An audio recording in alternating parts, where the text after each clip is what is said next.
WBUR Podcasts, Boston.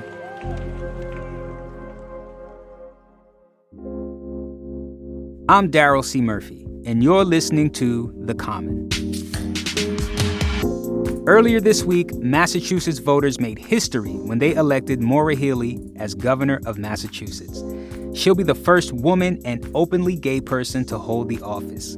They also sent 4 other women to statewide offices, including Andrea Campbell, who won her bid for Attorney General, making her the first Black woman to be elected to a statewide office in Massachusetts.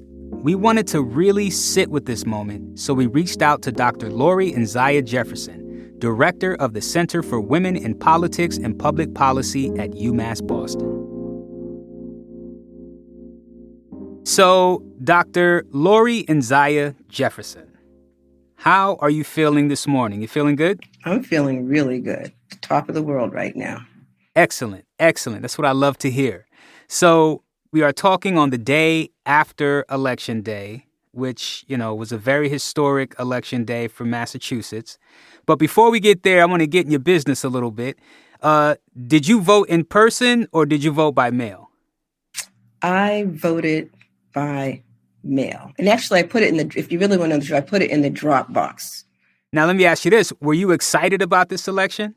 I was very excited about this election. I mean, Maura Healey, Kim Driscoll, Andrea Campbell, Deb Goldberg. I mean, these are some, I don't want to use a colloquialism, but they were some bad women. I'll put it like that. Some bad women, but in a good way. I hear that. Tell me more about what you're thinking about the results, because, I'm loving your energy. You sound very happy. You sound very optimistic. Give me the rundown for what your hopes are during their terms. Well, it's as a director for the Center for Women in Politics and Public Policy, I think about politics every day. And of course, I think about women and women of color every day and what difference they can make and why it's important that we have women and people of color in office. So for me, this particular election put it all together in so many ways. And one of the things I can do now is I can go back to my students and say, we keep progressing, getting better year in, year out. And at this point, we have constitutional officers that are almost entirely women, not 100%, but almost entirely women. 5 out of 6 offices, right? Yes. And also, we have William Galvin is the male constitutional officer in Massachusetts, but I do want to hold out that Tanisha Sullivan, she wore the torch, and we're so proud of her as well. Right. And, to that point, for more context, only 9 women were elected to these offices in 230 years. I mean, can you give a detailed breakdown of what has changed to get us here? It's really very interesting, and I've thought a lot about that question, and I think there are multiple factors. One factor is that when we think about Massachusetts, in many ways has, very, very liberal state. But what we're seeing now is that the Democratic Party needs to diversify. And what we're finding is that incumbency, which has always been something that has kept women a little bit further down the totem pole, is really opening up. So even though we've had incumbents in office, we're finding out that women now are challenging these incumbents, and they are saying that we need change, we need a difference, as many people of color are saying as well. And so one of the things that has happened is that the Democratic Party has opened up and it's become more diverse. And I think that has made a difference as well. I think what's really critically important, again, is that we have more and more women and people of color role models who have been successful in running for office.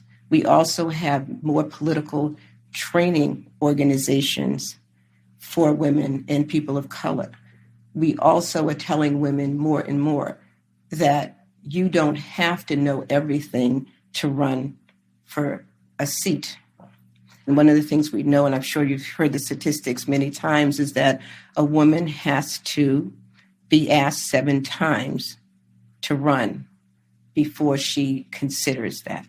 And so what we're doing more and more, both in our classrooms at UMass Boston, in our communities, is that we're saying that you can run on your experience that might be in a lower office, or you can run based on what you've done in your community. And you can run on your passion in terms of you want something done that needs to be done. I think all of those things is very, very important as we think about the reasons that women are moving so far along.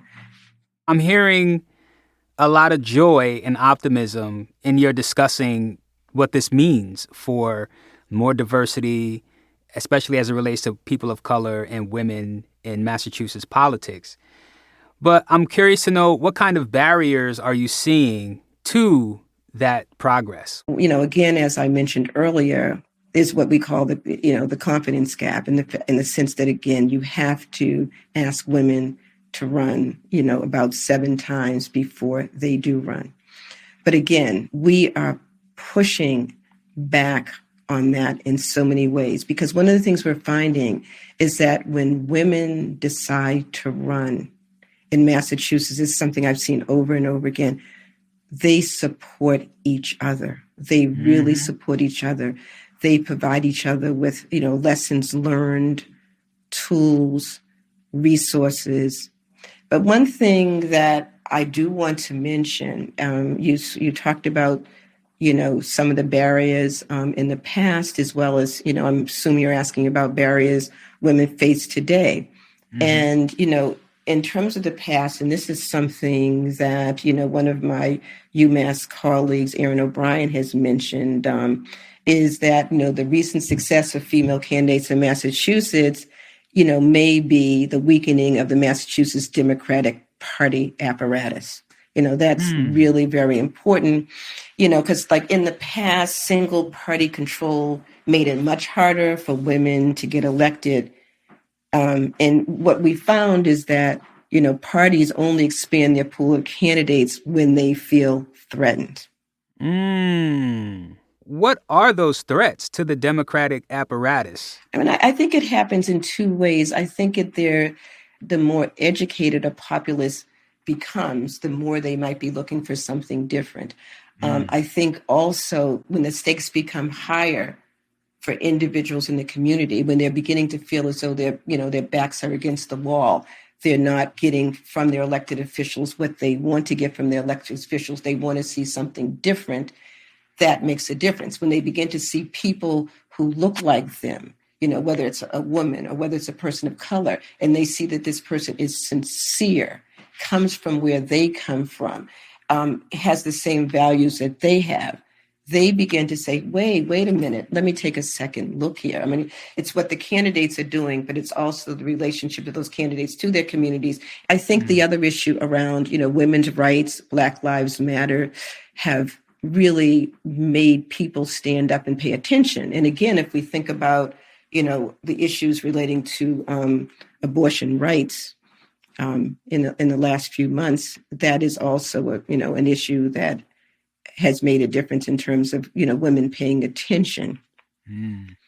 So, all these things are important. So visibility, flooding the candidate pool, providing multiple but focused perspectives, training, support, networks, and supporting each other both publicly and privately has really, I think, galvanized these women.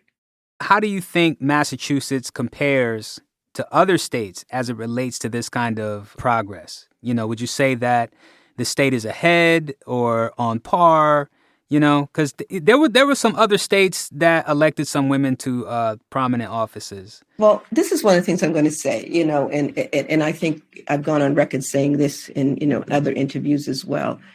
I am not going to be satisfied in Massachusetts until I see the percentage of women that are in the Commonwealth in terms of demographics are also the percentage of women who are in elected office. And the same thing specifically for people of color. I think about somebody like Andrea Campbell.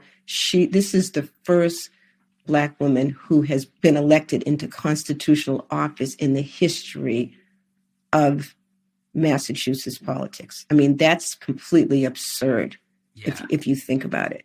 As much as we want to celebrate it, it's also a sobering moment, yeah. The other thing, in some of the work that we've done at this center, actually trying to get a sense from 2015, we did an initial report, and then we did another report in 2019 documenting, women of color in elected office in Massachusetts.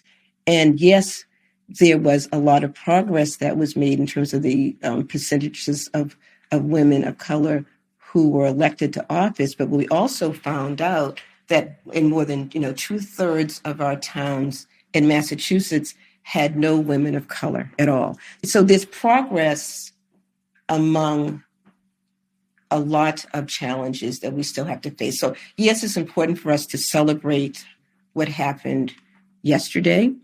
Mm-hmm. And we have to keep our eyes on the prize. But at the same time, we still have a long way to go. And one of the things I don't want people to do is sort of sit on their laurels and say, okay, we are good. Understood. I'm sitting here listening to you, and I could sit here for like an hour longer. So, thank you so much for coming through and dropping this insight and wisdom on us, to help us really appreciate the depth of this moment for the state. So thank you so much. Thank you so much for the opportunity. We will continue this conversation, all of us. Absolutely. That's Dr. Laurie Nsiah-Jefferson, director of UMass Boston's Center for Women in Politics and Public Policy.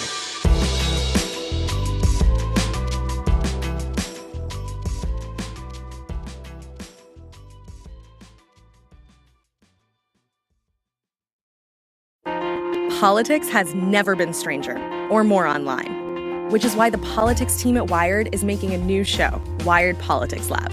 It's all about how to navigate the endless stream of news and information and what to look out for. Each week on the show, we'll dig into far-right platforms, AI chatbots, influencer campaigns, and so much more. Wired Politics Lab launches Thursday, April 11th. Follow the show wherever you get your podcasts. It has been a heavy week for news, thanks to the election. But as the final votes get counted here in Massachusetts, we thought it'd be fun to play a little game involving some of the sillier things going on in the region. Here's how it's going to work. We're going to quiz you on 3 weird local stories, and the answers will be revealed in a future episode. You ready? All right, here we go. Question 1. When you think of Bob Dylan, you might not think of Boston. But as anyone from Massachusetts knows, there's always a Boston connection. The lauded singer-songwriter has a new book coming out. It's called The Philosophy of Modern Song. And in the dedication, he gave a shout out to a very well-loved business based in Massachusetts. My question for you, what's the name of that business? Okay, question 2. When you go to a park, it's pretty common to find signs saying how to respect the nature around you, No littering, don't feed the wildlife, so on and so on. But recently, mysterious signs have been appearing along some local trails with more unusual instructions like no running with sticks and no eye contact. Can you tell me what Greater Boston town is home to these bizarre signs? All right, question 3, your last question. A local bride recently called out a Hilton hotel in Walpole after a block of rooms reserved for her wedding were unexpectedly canceled. The bride says the hotel canceled the reservation to make way for fans of what famous pop star coming to the area in May? All right, that's our quiz. Hit us up on Twitter if you think you have the answers. You can find us at WBUR The Comment. And join us Monday to hear the reveal. In the meantime, if you want to test your knowledge on some of the more serious news happening in the region, WBUR has you covered. Take the Boston News Quiz every Friday on WBUR.org. And as always, thanks for listening to The Comment. I'm Daryl C. Murphy. Talk to you tomorrow.